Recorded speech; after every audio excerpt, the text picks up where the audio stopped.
Welcome to a new daily top Askreddit video. Today's topic: what problem is often overlooked in apocalyptic movies / TV shows that could kill you? As bad as the show Revolution's overall plotting and pacing was, they generally did a good job of thinking about these kinds of little inconsistencies. There's a minor character who was a doomsday prepper before the apocalypse, but he didn't stock up enough on antibiotics. As a result, his daughter died of tetanus that he was unable to treat. A warlord kidnaps prisoners for blood because his wife has diabetes and needs constant transfusions of blood with sufficient insulin in it to survive. There's a doctor who keeps a collection of moddy fruit to harvest penicillium mod from it and make penicillin.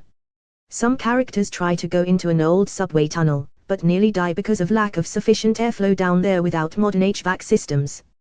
I really like the subway tunnel one, never thought of that. It would explain the hallucinations in The Stand, Stephen King, when they were traversing the Lincoln Tunnel, if I recall correctly. Those of us with shitty eyesight. Contacts only last so long. If your glasses break, you're fucked. Like the guy in Twilight Zone who just wanted time to read. It's not fair. I own prescription swimming goggles. They're basically indestructible. Plus, you have your post-apocalyptic look pretty much figured out. Clean drinking water. I don't think people really appreciate how much water is needed for a group of people to survive. Clean bullet holes. Next episode everyone is a-okay half the time, and off to murder more zombies before cannibalizing the next group. Your shirt alone would be filthy enough to cause mild chafing, which in turn would cause infection. But everyone's whites are whiter than mine, and bullet holes and axe wounds heal up just fine with our state-of-the-art medical facility and dry cleaning services. To add to this, in movies and TV, if the protagonist is shot in the leg or shoulder, you know they are going to live. There are major arteries in both locations which can very easily lead to death by hemorrhage. Isn't like 3 days you can be without water. Whoever can last the longest would be the survivors. Natural selection, I guess. 3 minutes without oxygen. 3 days without water. 3 weeks without food. Of course this depends on the person, location, climate, and other circumstances. Some could last longer. Others shorter. Edit. Yes, I forgot about the shelter part. That's a good one. 3 hours without shelter. As others have pointed out, this is a general rule of thumb meant to show what should be prioritized in a survival situation. It's not an exact science. There are a lot of other variables at play. Those 3 days aren't pleasant, either. Realistically, it's more like 1.5 days. The other 1.5 are going to be you struggling to stay conscious / sane. If you're without water, you really only have about a day or so to find some, because you will be unlikely to be able to continue your search much beyond that. Natural disasters. You'd have no fucking clue if a hurricane, flash flood, typhoon, monsoon, or other sharkadoo events were coming. I didn't even know what to do when my fridge broke. I just moved. Classic shellstrop move. I used to live in Florida. There is a very obvious change in the overall atmosphere when a hurricane is incoming. For about a day ahead, the climate becomes suspiciously comfortable. No sun, cool air, very little humidity. A few hours before landfall, the ocean starts to push its way inland, even up into the rivers. I also lived in Missouri for about a year, and the signs of tornado weather are pretty easy to spot as well. Everything just feels and looks wrong. The sky is an obscene shade of green, the drop in air pressure is so sudden that you can feel it with your skin. You know the actual tornado is coming because it goes from windy to slack air. Even if you'd never heard of a tornado in your life, you'd know that something terrible was about to happen. I knew a guy who lived in Arizona, and I had thought about living there one time, and so I asked him a lot of questions. It's just taken for granted that you get the hell away from a riverbed when the rain starts really dropping. As a kid I spent all day every day outside. I could tell with 95% accuracy if it was going to rain that day or not when I went outside in the morning. The clouds looked a certain way and the air had a certain feel to it. I imagine if we spent all day every day outside again, we'd learn the signs quick enough. The green sky was always a dead giveaway of tornadoes coming for me. Diarrhea. So many things can cause it, and it used to be, well, still is in the least developed countries, quite lethal, mostly for babies and children. I have minor IBS, so I poop when I'm stressed. I'm a goner. Wait, stress shitting is a symptom of IBS. I thought everyone just had that. They never talk about optometry. What am I going to do if my glasses break in the apocalypse? I'm fucked. I can't see shit without these. They won't last me forever. Should be plenty of bespectacled corpses around. I remember a few years ago there was startup or something that was making glasses filled with a fluid that allowed self-tuning of the RX. Well, this might help if you score something between -0.5D and -2.0D myopia. How high are the probabilities of finding corpses with -6.5D short-sightedness glasses?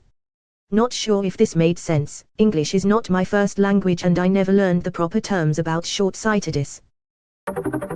I feel like Stephen King addressed this a bit in the expanded version of The Stand. People who survived the plague, like 0.001% of the people on Earth, but managed to die because of an infection, or suicide, or getting too drunk and falling into the pool. I think it would be the little, random things that might be cause for a /urgent care visit currently, but could turn potentially deadly very quickly. I've only read one post-apocalypse series where the author addressed pests. In the series most of the world dies from a plague, so there are millions of dead bodies everywhere. Which leads to rats and ants experiencing a catastrophic population boom. They watch a group go to enter a house, only for a tidal wave of rats to flood out and overwhelm them as they try to run away. They need medical supplies, so they go to the hospital and have to wear basically space suits because of the trillions of ants that are in there cleaning up the piles of dead bodies. For those asking, the series is called Viral Misery by Thomas A. Watson. Yep, most apocalyptic media totally fails to account for the massive amounts of dead stuff. Stephen King did touch on this in The Stand though. When they start living in Boulder, their first task is clearing out all the old rotted bodies to prevent disease. I thought that was an interesting detail. Oh god, that chapter sucked.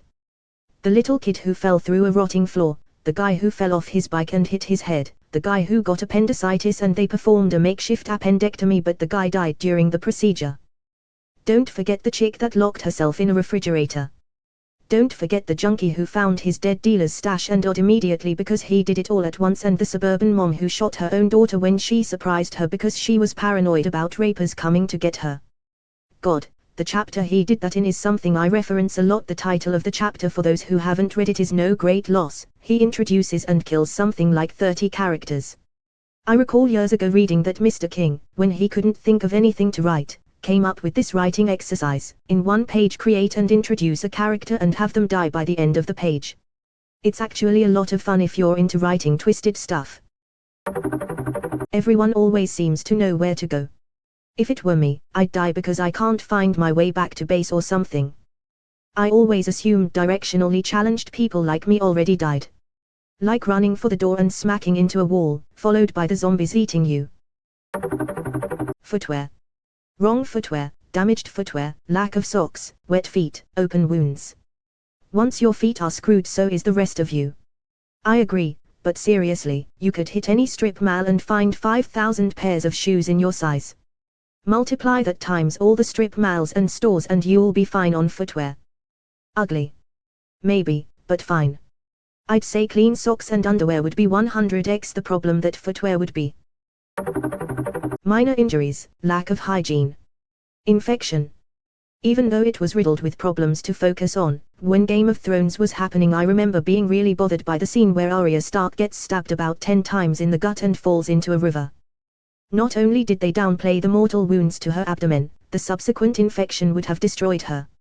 Raid the pharmacy and loot anything with Salai in the name immediately. There is a distinct lack of worry about clean water. Also, in almost every conflict in history, disease has killed more people than the actual war. You rarely see a flu wipe out half of the people in a zombie movie, but honestly, it would. The Walking Dead actually had a whole part about them all getting sick with Spanish flu, I think. Their pigs were infected, which spread to the humans. They had to kill all of them and lose a lot of food too. Snoring, 100%. I think about this all the time. Anyone who snores after the zombies come must be exiled. But most will die quickly. I wonder about this in wars. My ex-BF was a Marine and he snored. He never had a combat deployment or anything, but it made me wonder about the guys who snore and get a combat deployment. What if they're in the field and not at base camp? So yes, this is a thing. My Nana's brothers, my great-great-uncle, all fought in WW2. One of them was paired up with another soldier in a foxhole and alternating sleep shifts. His partner snored so goddamn bad he was sure this guy was gonna give their location away. He said he hated to do it, but he reported him in the morning and by the next evening he was gone. No word on where he went, but it was understood they couldn't have that kind of liability.